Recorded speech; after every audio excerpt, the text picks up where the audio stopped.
በጣም የሚገርመኝ የሴቶች ቴንደንሲ እኛ ሴቶች በጣም ትልቁ ምን ፈልገው ነገር ከዋሸውኝ እጃችሁን እንዲብላችሁ አሳዩኝ እህቶች ሪሞት ኮንትሮል ይዘን ባሎቻችን ህይወት በሪሞት ኮንትሮል መቆጣጠር አሁን ብላ አቁም ተኛ ተነሳ እንደሱ ነው ማድረግ ምን ፈልገው ታውቃላችሁ ዋሽቻለሁ እንዴ ይላችሁ አንድ ዌቭ የሚያረግ ሰው የለም ወንድ ልጅ ደግሞ በህይወቱ ዘመን በሙሉ አንድ ሁለት ፍርሃቶች ይዞ ይኖራል ማንንም ወንድ አንደኛው ፍርሃቱ በቂ እንዳልሆነ ሰዎች አንድ ቀን ያገኙኛል የሚል ፍርሃት አለው ብቃት እንደሌለኝ በየትኛው ኤሪያ እንደሆነ ለሁሉ ሰው የተለያየ ነው ይሄ ማንንም ወንድ በህይወቱ አለው ተብሎ ይነገራል ኢንሴኩሪቲ ይሄ ደግሞ ያው ከአዳም ውድቀት የመጣ ነው ግን ሚስት ሲያገባ መጀመሪያ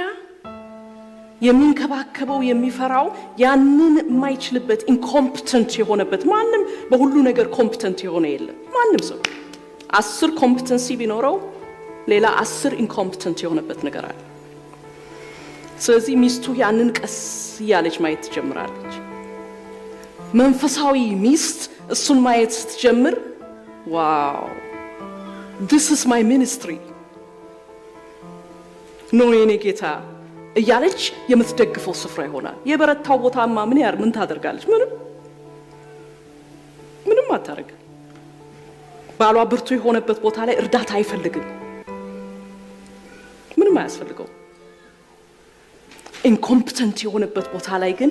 እፈልግሻለሁ እዚህ ጋር እርጅኛ አይልም ወንድ ልጅ ምክንያቱም ወንድነቱ አይፈቅድለትም ሴት ግን መንፈሳዊ ሚስት ግን ያንን ድካም ስታይ Lord give me your grace now I see his weakness help me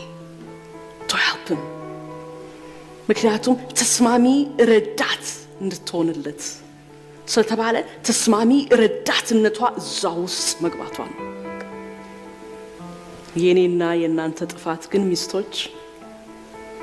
ያንን ድካም ካወቅን ያቺን እንደ መሳሪያ እንጠቀማታል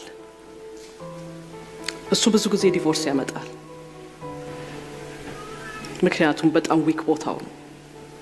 ወንድ ልጅ በዛ ብዙ ከተመታ መኖር አይችልም ሚስቱንም ማፍቀር አይችልም ፍቅር መስጠት አይችልም ኢንኮምፒተንት በሆነው ቦታው ላይ ግን የገባችለትን ሚስት በምድር ላይ ምንም ነገር የፈለገ ሴት ቢሆን ከሷ ጋር ነው የሚሞተው ምክንያቱም ቀደም እንዳልኩ አንድ ፍርሃቱ እሱ ነው ኢንኮምፒተንት የሆንኩበት ቦታ ሰዎች እንዳይዙኝ አንተ አታስፈልግም ጥቅም የለህም ተብሎ ዞር እንዳይ ምንም ፕሮቫይድ መታረግም አይደለም ለቤተሰብ ብሎ እሱ ኢንሴኩሪቲ ያለው ሌላው የወንድ ልጅ ይዞት በልቡ ይዞት የሚኖረው ፍርሃት አንድ ፍርሃት ነው እሱም በሚወዳት አቅፏት በሚተኛው ሚስት ኮንትሮል መደረግ ይፈራል